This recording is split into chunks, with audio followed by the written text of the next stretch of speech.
1시간 기도 성경 1장 읽기 묵상 꾸준히 하시죠. 잘하는 겁니다. 계속 하셔야 됩니다.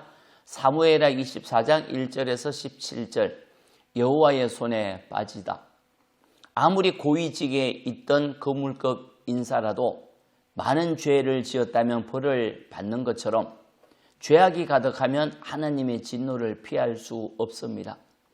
이스라엘이 죄악이 가득할 때 하나님께서 진노하여 이스라엘을 치기 위하여 다윗을 격동하여 인구조사를 하게 했지요. 인구조사가 끝난 후 다윗은 마음에 스스로 자책하고 인구조사를 행함으로 여호와께 큰 죄를 범하였다고 고백하였습니다. 다윗은 자신이 미련하게 행하였으니 죄를 사하여 달라고 하였지요. 다윗은 인구조사가 여호와 앞에 큰 죄고 미련한 짓임을 깨달았습니다. 광야에서 아론이 금송아지를 만들어 신으로 섬긴 것처럼 인구조사가 큰 죄라고 하였습니다. 작은 죄가 아니죠.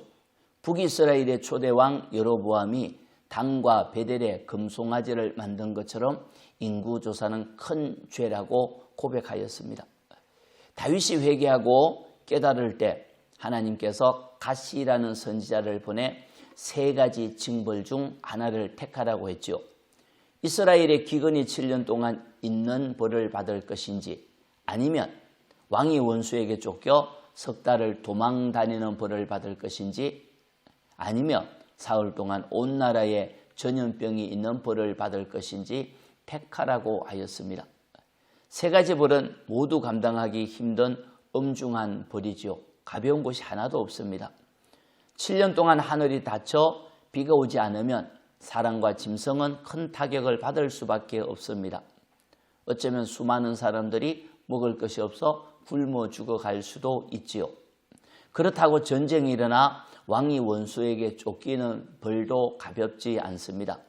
왕이 원수에게 쫓길 정도라면 수많은 군인들이 목숨을 잃을 것이기 때문이죠.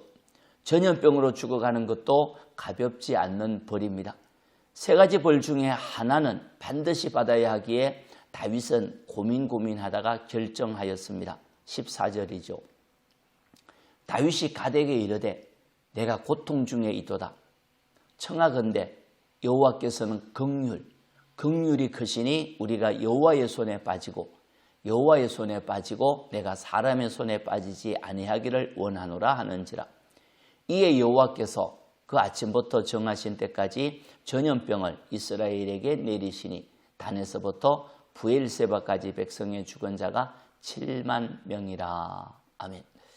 다윗은 벌을 받을 때에도 긍휼이 크신 하나님의 손에 빠지겠다고 하였습니다. 공의의 하나님이시기에 그의 백성들이 죄를 지으면 벌을 받을 수밖에 없지만 긍휼의 마음을 가졌기 때문에 하나님 손에 빠지면 긍휼을 베풀어 주시는 거죠. 마치 부모가 계속 엇나가는 자녀에게 매를 때릴 때에도 속으로는 울면서 긍휼의 마음으로 때리지 않겠습니까? 하나님의 마음을 알았기에 다윗은 긍휼이 크신 하나님의 손에 빠지겠다고 하였습니다.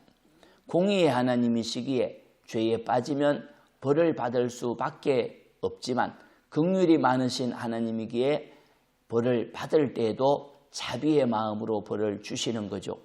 죄와 싸우면 죄를 멀리해야 하지만 만약에 넘어져서 죄를 지어 징계를 받아야 한다면 긍휼의 하나님께 나가 자비를 구함이 지혜입니다.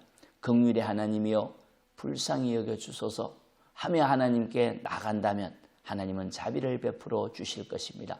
긍휼의 하나님을 의지하기 바랍니다. 하나님, 저희는 수없이 넘어집니다.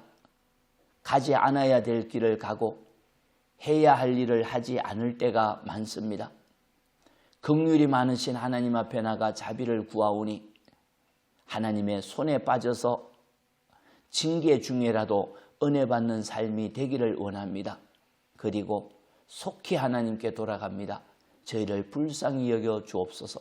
예수님 이름으로 기도합니다. 아멘. 기도입니다. 첫째, 긍휼을 베풀어 주소서. 둘째, 맡은 일에 충성하도록 은혜를 주소서.